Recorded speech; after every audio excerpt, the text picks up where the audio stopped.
14 компании кои се занимаваат со производство и дистрибуција денеска учествуваа на надпреварот за најполица или најиновативно редење на производите. 4 члена жири ќе оценува колку тимовите составени од по тројца се креативни и како ќе ги мотивираат купувачите да ги купат токму нивните производи. Според експертите, визуелната подреденост на производите според цената е главен фактор преку кој се одлучуваат купувачите дали да го купат производот кој им се нуди.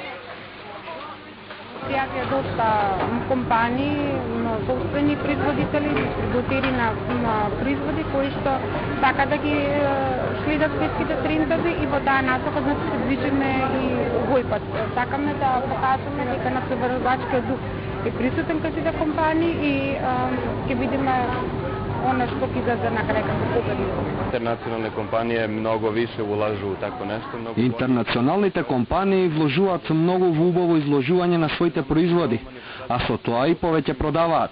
Она што е цел на оваа манифестација е да ги поттикне домашните компании, да ги применуваат странските искуства на големите светски компании и да го применат овој метод за да постигнат поголем успех.